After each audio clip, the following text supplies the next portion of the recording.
Hello students, welcome back to the English e-learning platform. Today I am going to teach you a new lesson, a dragon called Tsunami. Okay, a dragon's name is Tsunami. Now let us learn what is tsunami.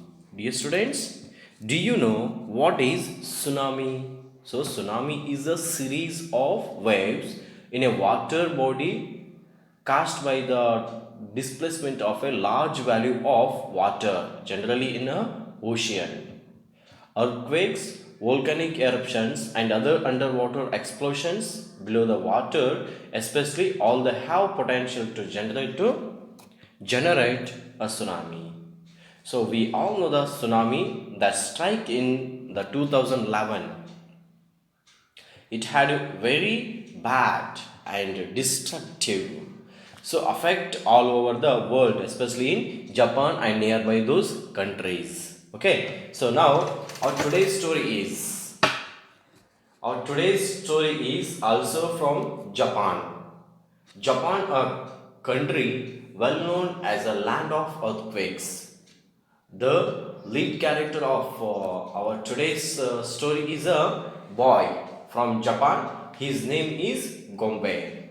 Okay, so here Gombe often saw what distractions earthquake can cause, but suddenly one day he felt something different. Now let's read the story and discuss everything in a detail. Okay.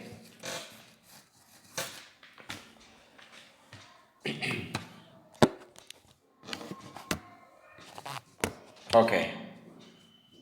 Oh, how terrible, terrible, shouted Gombe as she rushed out of his hilltop house shaking with fear. The earthquake was over in less than a minute. Gombe lived on a very small island off the coast of the main island of Japan.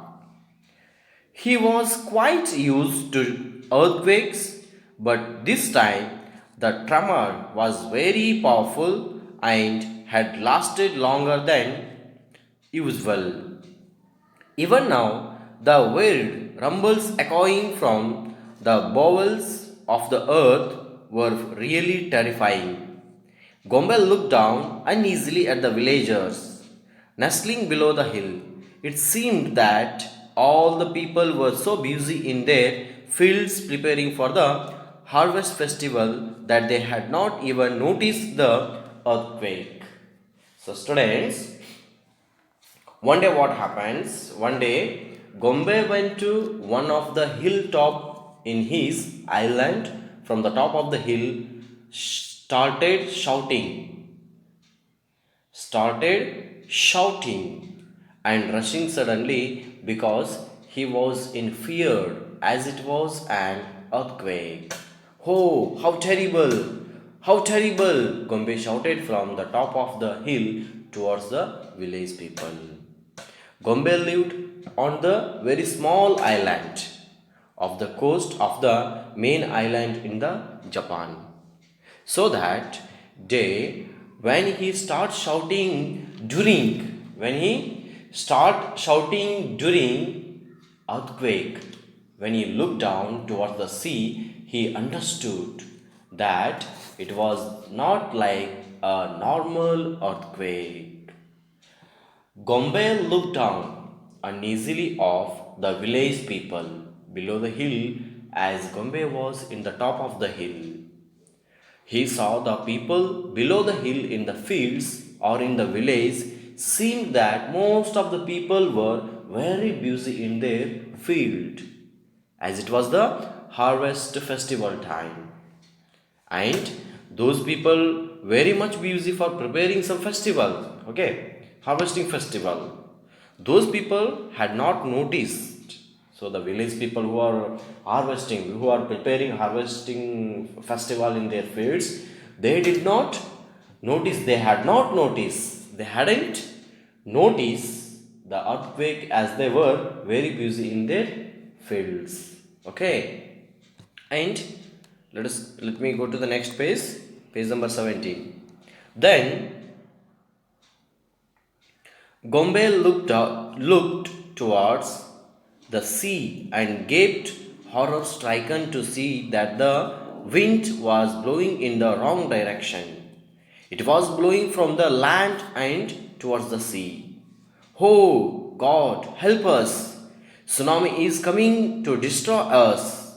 Shrieked Gombe as heavy gale winds swept from the shore, hurling the waves away from the beach, revealing the sandy waste and black rocks that had been covered by the ocean water. It will swallow the whole village in one gulp, thought Gombe. Rushing into his little house, he ran out again, holding a flaming torch of pine wood. Okay. On the hilltop in front of his house lay tall stake of rice straw piled high, ready to be stored away in his barn. I will lose everything. My house and harvest will all be destroyed, thought Gombe, but I must save the villagers, whatever the cost. So, students, suddenly, after small earthquake, Gombe sees that the wind was blowing in the wrong direction, that is, from land towards the sea. So he understood that it is tsunami. He shouted, "Oh, God, save us! Tsunami is coming to destroy our village. It would swallow the whole village in its one gulp." On top of the hill, there was Gombe's house. There in front of her house there was rice stacks or rice straw ready to store in his barn. So Gombe then took a great decision. He took a torch of fire and he rushed in his barn. An agony of pain and fear twisted his stomach. His legs trembled, but his hand was steady as he thrust the fairy torch into the stacks of rice straw. In a second, the flames caught and sparks leaped up like a frightened fireflies. Fanned by the sweeping wind, dry, brittle rice stacks, crackling, red hot flames flying up like fairy tongues, hissing, destroying. Now, all the tall stacks were aflame like gigantic torches. Gombe dropped the pine torch.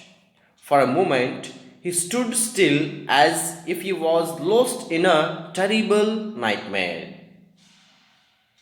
Then, way down, way down at the village, way down at the village, temple bells pealed out loudly, clearly, "Fire! Fire! Gombe's house is on fire!" Some youngsters among the villagers raced up the hills. Then came other men, women, and children. To Gombe, however, as he started down impatiently, they seemed to be crawling up irritatingly slow, like a line of ants. At last, a group of boys clambered up to where Gombe was standing, and they come quickly here, here, here. The villagers came, more and more, running, leaping, falling to get to the top of Gombe's hill. Gombe ran from one person to another. He shouted out their names. He counted them eagerly, one by one. "Has Gombe gone mad?" whispered the villagers to one another. They stared at his burning house and rice stacks and then at his face. So, students, with extreme pain, agony means extreme pain here.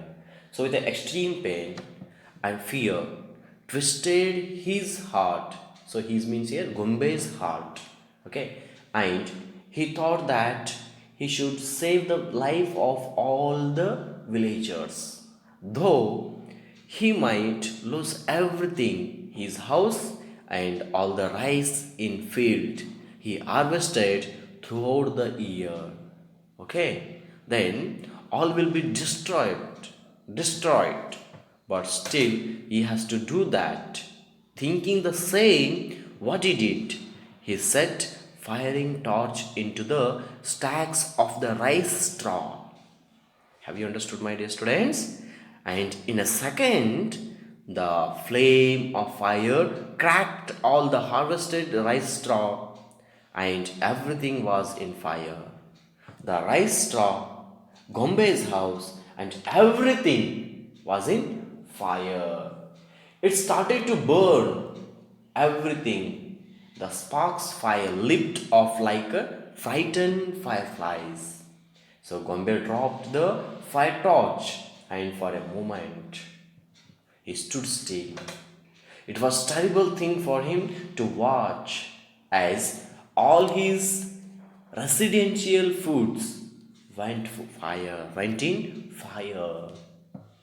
So suddenly some villagers screamed from the field, "Fire! Fire! Fire! The Gombe's house is on fire!" So soon they started to mount off the hill to save Gombe and his house. Okay, then the villagers started to climb the hill, and then followed by some men and women and children too. At last, some group of boys, they started to putting out the fire. Then Gombe then roared that you guys leave that alone and call all the villagers to come here quickly. So the villagers cannot understand why he was behaving like this, because Gombe was running from one person to another person, and he was shouting their names. He was counting them eagerly one by one. But instead of doing that, Gombe should have helped them to putting out the fire of his house. But Gombe was not doing that. So some people or some villagers that who is looking at him, has Gombe gone mad? What is he doing? Why is he not helping us in putting out fire? So the people who are looking at Gombe, so they were thinking like this. Okay, so let me switch on the next page, that is the page number 18. Suddenly Gombe turned, shouting with all his strength, "Look, look, here comes the dragon." Everyone turned to see where he pointed, to a place far away on the distant horizon, where a faint line, a thin black line, seemed to rise and throb in the sky. Within seconds, it grew enormous, filling up the entire sky and rushing towards them at a tremendous speed. "Tsunami! Tsunami!" someone screamed before their very eyes. The entire oceans rose up and up, higher and higher, touching the sky like a massive black dragon hurtling upon the beach with a tremendous exploding roar. Up on Gombe's hill, the people leaped back for a few terrifying, blinding moments, except for the foamy water mist. Nothing else could be seen. Then they saw the tsunami, like an insane, untamed force, sweep violently over their entire village. Again and again, it hurtled over their homes and fields. Twice, thrice, the villagers looked down, bewildered, staring dazedly at their devastated village that had been scooped out and flung back by the gigantic wave.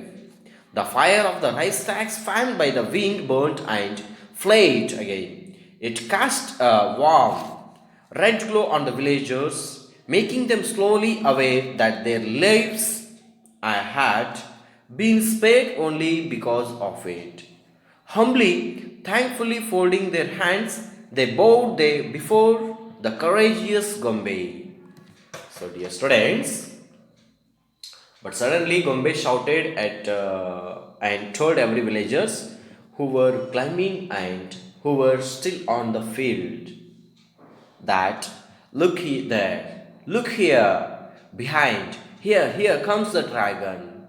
So everyone turned to their back, where Gombe was pointing to a far place, almost a distant land. They were shouting. Okay, then the dragon. So within a second, the dragon, that is tsunami, grew enormous. Enormous means very large in size, very great size. Okay, filling up the entire sky and rushing towards them at tremendous speed. Tsunami, tsunami. So everyone started to screaming. The boys were in fear. Women were shouting like anything. They tried to climb the mountain as quickly as possibly. On the other hand, tsunami covered the entire oceans, rose up and down, higher and higher. It almost touched the sky like a massive black dragon. Upon the Gombe's hill, the people leaped back, and for a few moments, they were very much terrifying, and they were almost blinded up everything. So they saw tsunami like an insane, untamed force. They saw the tsunami destroying the village, their fields, all the stacks. The village was destroyed by the tsunami. The villagers looked down, bewildered. They were almost hurtling their homes and everything. Some of them near and there was also swept away by the gigantic waves of tsunami. So the fire of the rice stack, fanned by the wind again, it started to burn again. It cast warm red glow on the villagers. But finally, those fires made the villagers understood that their life was safe only because of this fire. So almost Gombe was aware of save everyone because his fire called everyone up in the hill, and finally all the villagers who went up the hill, they bowed before the courageous boy Gombe and thanked him by folding their hands. Now, students, why do you think why Gombe burnt his house? Because he did this because he wants to call all the villagers up the hill. He was a very brave boy. He took that enormous difficult decision of destroying his own house, his own rice stacks, just to save the life of all the villagers. So, students, do you know what moral we got from this story? So, the moral of the story is a hero is someone who thinks about others before thinking about himself or herself. So, everyone of us, there is a hero. Just we have to find the perfect fire inside us. Just we have to be a hero in our life. We have to save or protect our family. We have to protect ourselves. Being a hero, we can save our society. So, dear students, this is the story about a tsunami, sorry, a dragon called Tsunami. So, I hope you have understood very well.